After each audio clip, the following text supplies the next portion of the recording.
Please subscribe to my channel and do hit the bell icon.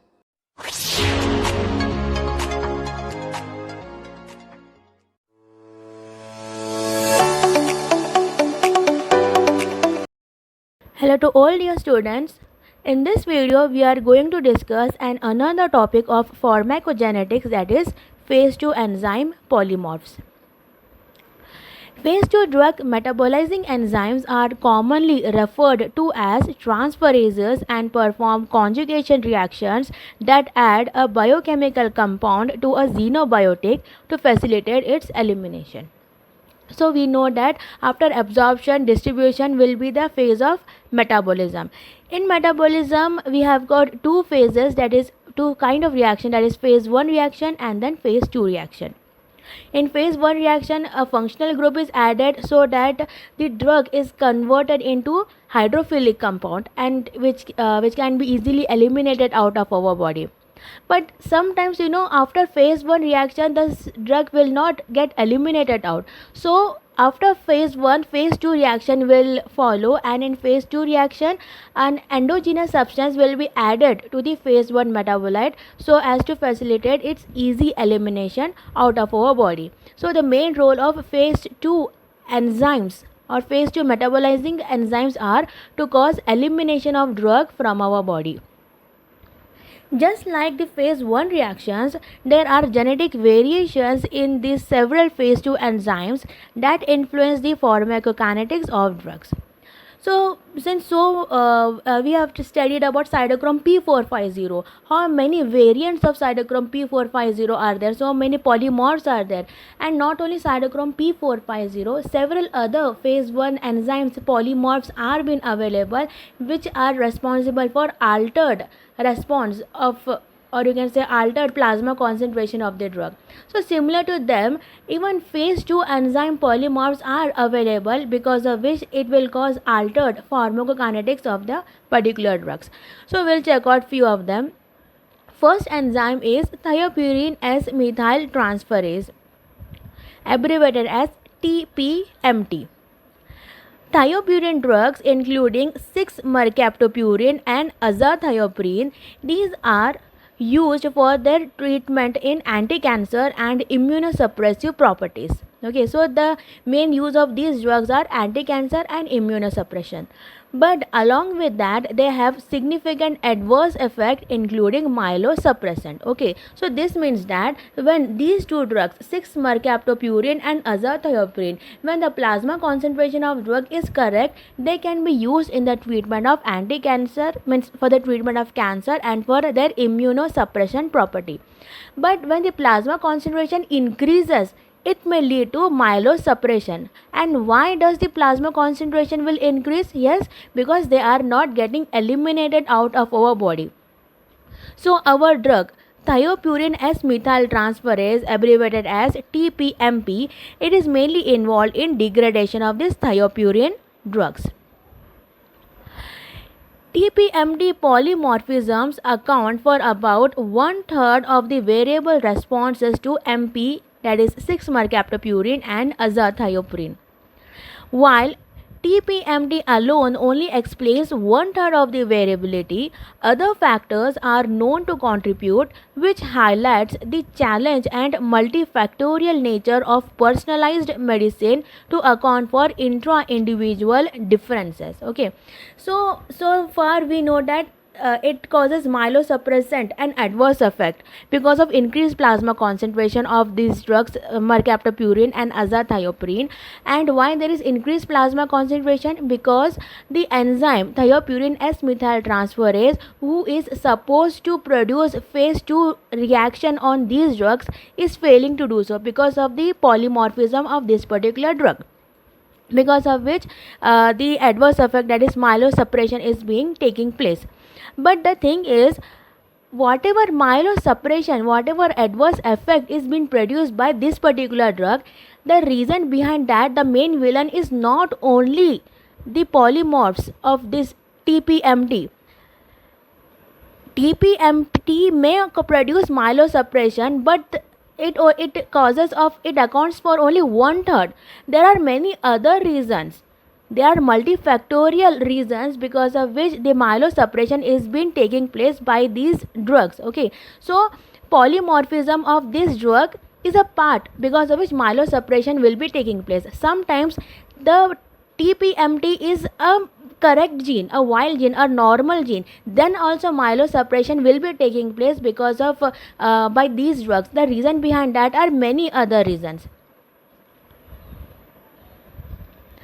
At least 28 allelic variants in the coding and splicing region of TPMT have been identified, with most of the null phenotypes being associated with TPMT star 2, star 3A and star 3B alleles, resulting in non-synonymous mutations that leads to the production of an unstable enzyme and reduced activity overall.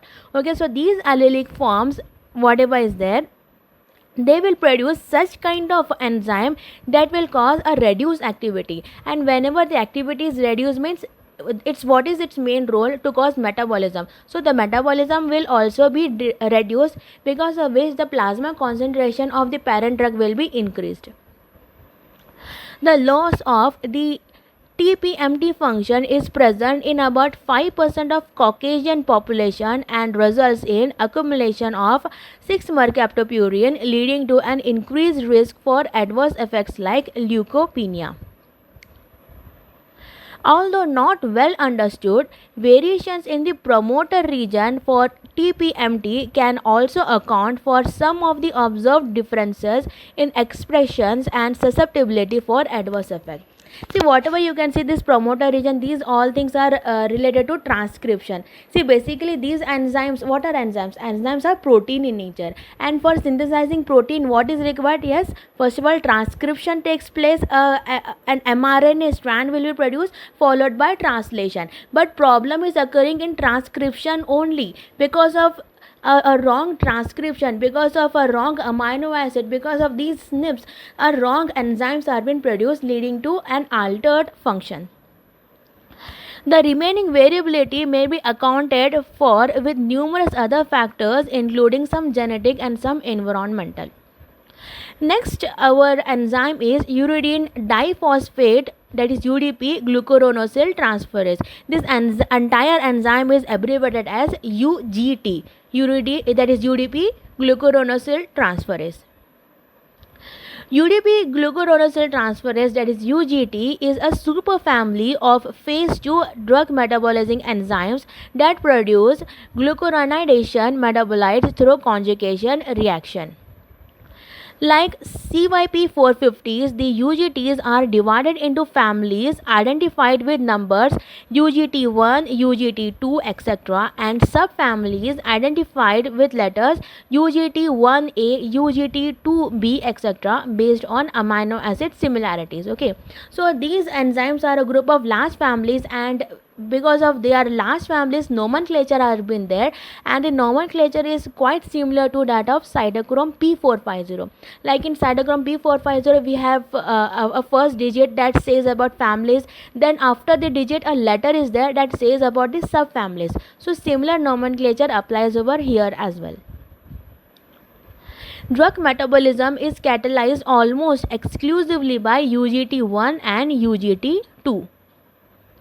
At least 200 alleles of UGT1 and UGT2 gene families have been reported, causing changes in enzymatic activity or expression levels that may contribute to individual variations in drug response. Okay, so you can see nearly 200 alleles are been reported so far, which because of which it may cause altered or variation in the response of a drug.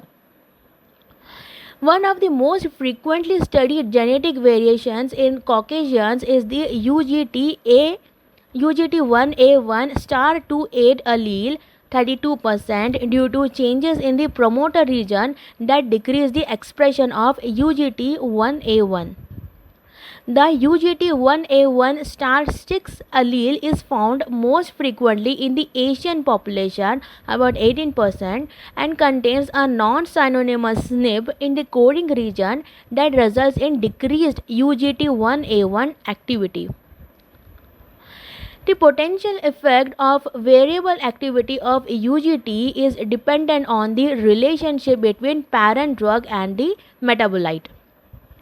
While most UGT metabolites are inactive, there are examples of activation including morphine metabolism of the active 6-glucuronide metabolite and various carboxylic acid metabolism to reactive, potentially toxic acyl glucuronides. The potential effects of these changes have been reported for over 22 different drugs with various changes to pharmacokinetic profiles including AUC and clearance. So we'll have one example for it, and that is irinotecan. Irinotecan is a prodrug. That means it has to be converted into an active drug, which is SN38. Irinotecan acts as a topoisomerase 1 inhibitor and used to treat metastatic colon or rectal cancer.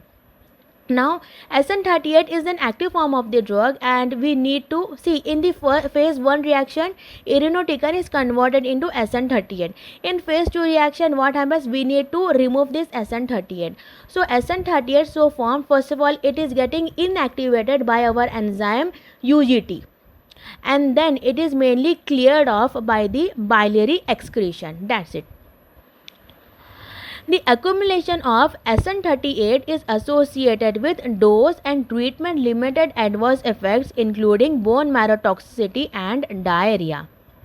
The FDA approved level for irinotecan recommends a dosage reduction in patients that are homozygous for UGT1A1 to 8 due to an increased risk of neutropenia. In Asian populations, the UGT1A1 6 allele is associated with increased irinotecan toxicity and decreased clearance compared to the UGT1A1 1 wild type allele. Other UGT alleles including UGT1A7 3 and UGT1A9 2 may contribute to irinotecan toxicity by metabolizing SN38, but the consequences of these variations are not so clear. Our last enzyme is N-acetyltransferase. As the name only says, its work is to transfer an acyl group. N-acetyltransferase, abbreviated as N-ATNAT, was identified as a polymorphic enzyme through phenotypic observation of fast or slow acetylators of the anti-tuberculosis drug isoniazid. Okay, so this enzyme N-acetyltransferase, it may cause metabolism of our drug isoniazid, and there were few incidents that in few people the metabolism was very much fast and in few the metabolism were very much slow. So the fast metabolizing enzymes are said to be fast acetylators and the other one were slow acetylators. So based upon the observation, we had the phenotypic difference like slow acetylators and fast acetylators. There are two different human genes, N81 and N82, that codes for functional NAT activity. While both N81 and N82 are polymorphic, the fast and slow acetylator phenotype is associated with the N82 gene. The slow acetylator phenotype is found in about 50% of Caucasians, 90% of Arabs, and 10% of Japanese populations. Several NA2 NAT2 alleles, that is *5, *6, *7, *10, *14 and *17, are either null genes or encode of defective genes that contribute to the slow phenotypes.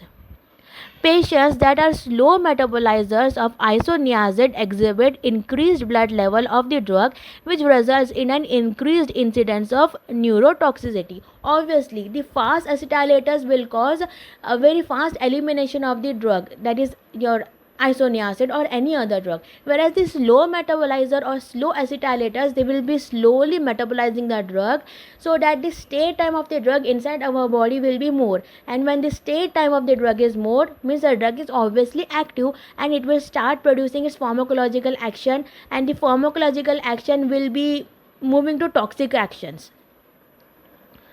The metabolism of both procainamide and hydralazine is also dependent upon the activity of NAT2, such that slow metabolizers are associated with an increased risk of lupus erythematosus.